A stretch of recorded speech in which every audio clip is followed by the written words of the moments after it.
तो स्वागत है आप सभी विद्यार्थियों का अपने YouTube चैनल मैथ एजुकेशन में। तो दोस्तों, आज के इस वीडियो में हम लोग जानेंगे सोशल साइंस के सभी 40 प्रश्नों के जवाब। तो चलिए आप लोग भी जल्दी से तैयार हो जाइए और अपना अपना क्वेश्चन ले आइए और मिलाइए कितना आप सही करके आए हैं। दोस्तों, अगर यह वीडियो आप लोग को अच्छा लगे तो चैनल को सब्सक्राइब करके बेल आइकन नोटिफिकेशन को ऑल पर सेलेक्ट कर लीजिएगा, ताकि आपको कक्षा 10 में भी इस तरह से हेल्प होते रहे। तो चलिए वीडियो को स्टार्ट करते हैं। देखिए, यहाँ पहला क्वेश्चन दिया हुआ है कि फ्रांस की मुद्रा की इकाई लिब्रे को किस वर्ष समाप्त कर दिया गया था। तो दोस्तों, इसका सही आंसर होगा ऑप्शन नंबर 4, 1794। उसके बाद क्वेश्चन नंबर 2 दिया हुआ है कि फ्रांसीसी सरकार करों में वृद्धि के लिए बाध्य क्यों हो गई। ऑप्शन 1 है बढ़ते जा रहे कर्ज को चुकाने के लिए, सेना के रखरखाव के लिए, राज दरबार तथा सरकारी कार्यालयों को चलाने के लिए। तो दोस्तों, इसका सही आंसर आप लोग का हो जाएगा ऑप्शन नंबर 4, इनमें से सभी। ठीक है। उसके बाद क्वेश्चन नंबर 3 दिया हुआ है कि फ्रांस की पूरी आबादी का लगभग 90% कौन लोग थे। तो दोस्तों, इसका सही आंसर हो जाएगा ऑप्शन 1, किसान। उसके बाद क्वेश्चन नंबर 4 दिया हुआ है 1748 में The Spirit of the Laws की रचना किसने की थी। तो दोस्तों, इसका सही आंसर हो जाएगा ऑप्शन 3, मार्टेस्क्यू।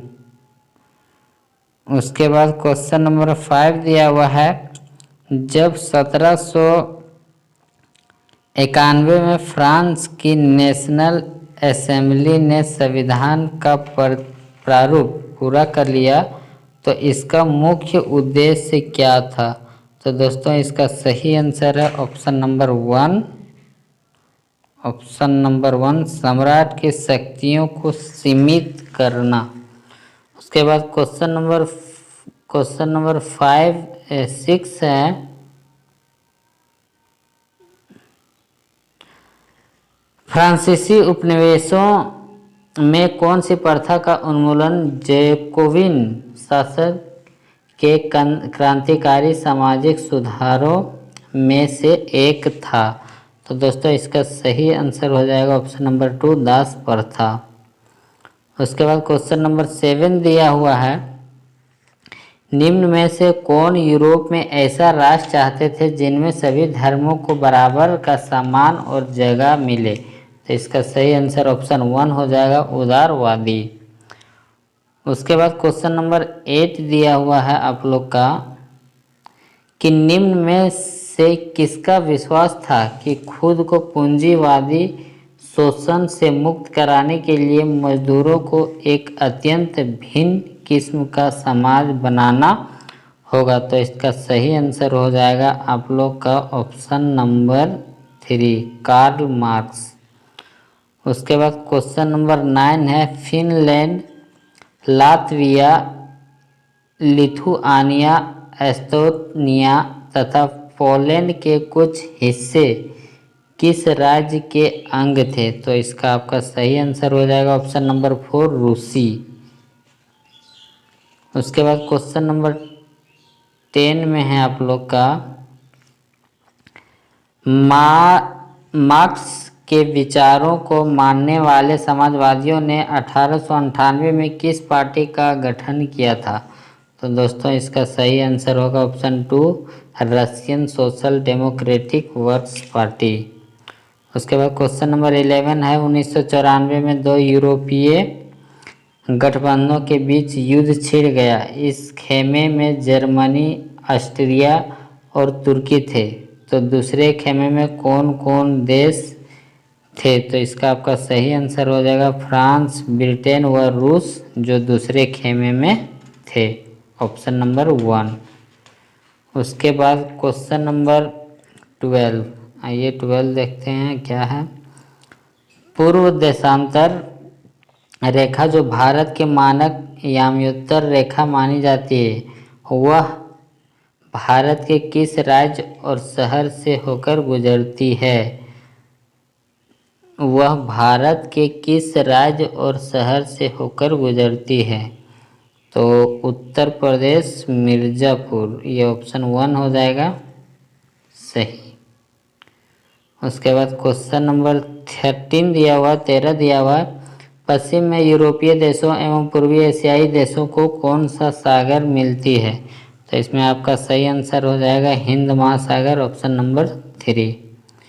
उसके बाद क्वेश्चन नंबर 14 दिया हुआ है कि भारत की भूमि की सीमाएं उत्तर पश्चिम में किस देश के साथ जुड़ी है? तो इसका आपका सही आंसर हो जाएगा ऑप्शन 1 पाकिस्तान एवं अफगानिस्तान। उसके बाद क्वेश्चन नंबर 15 दिया हुआ सतलुज एवं सिंधु के बीच स्थित हिमालय के भाग को किस नाम से जाना जाता है? तो इसका सही आंसर हो जाएगा ऑप्शन 1 हिमाचल हिमालय।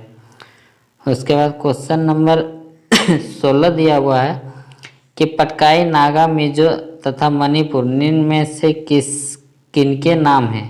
तो इसका सही आंसर हो जाएगा पहाड़ियों के नाम है ये, ऑप्शन 4 ये पहाड़ियों।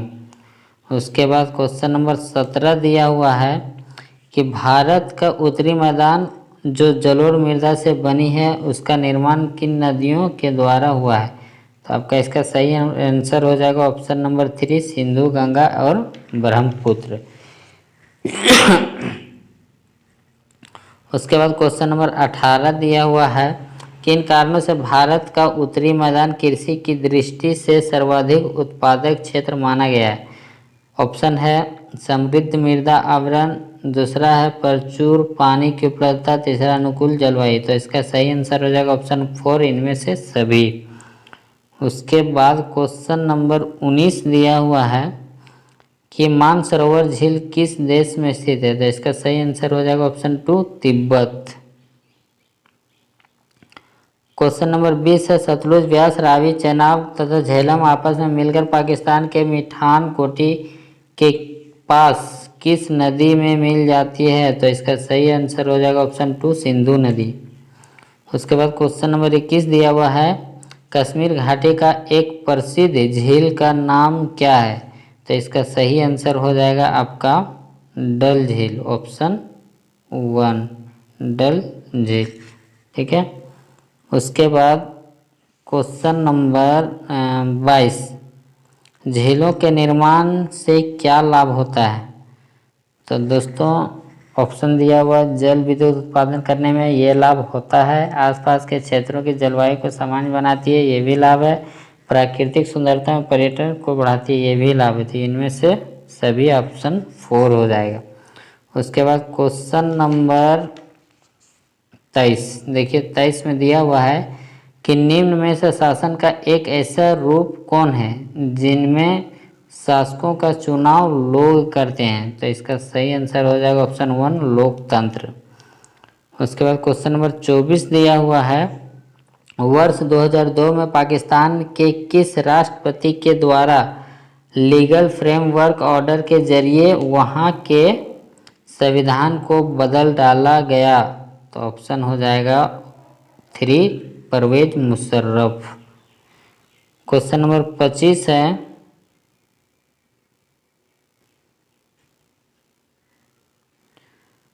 क्वेश्चन नंबर 25 है लोकतंत्र के विपक्ष में दिया गया एक तर्क निम्न में से कौन है? तो इसका सही आंसर आपका हो जाएगा ऑप्शन नंबर 2 इसमें उत्तरदायी अनुत्तरदायी लिखा हुआ उत्तरदायी शासन पाया जाता है, ऑप्शन नंबर 2 सही हो जाएगा।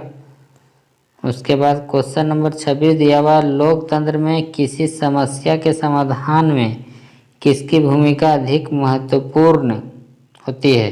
विपक्ष दल, मीडिया, सत्तारूढ़ दल, इनमें से सभी। तो ऑप्शन 4 हो जाएगा इनमें सभी की भूमिका महत्वपूर्ण होती है। क्वेश्चन नंबर 27 है आज की दुनिया में लोकतांत्रिक शासन व्यवस्था का सबसे आम रूप है? ऑप्शन है लोगों द्वारा चुने गए प्रतिनिधियों के माध्यम से शासन चलाना, दूसरा है जनता द्वारा एक स्थान पर जमा होकर शासन संबंधी निर्णय लेना। तीसरा है मताधिकार के अधिकार को लोगों से छीन लेना। ऑप्शन 4 दिया इनमें से भी। तो दोस्तों इसका सही आंसर ऑप्शन नंबर 1 हो जाएगा, लोगों द्वारा चुने गए प्रतिनिधियों के माध्यम से शासन चलाना। उसके बाद क्वेश्चन नंबर 28 है, नेल्सन मंडेला को दक्षिण अफ्रीका के सबसे भयावह जेल में 28 वर्षों तक रहना पड़ा। वह जेल किस द्वीप में स्थित है? तो दोस्तों इसका सही आंसर हो जाएगा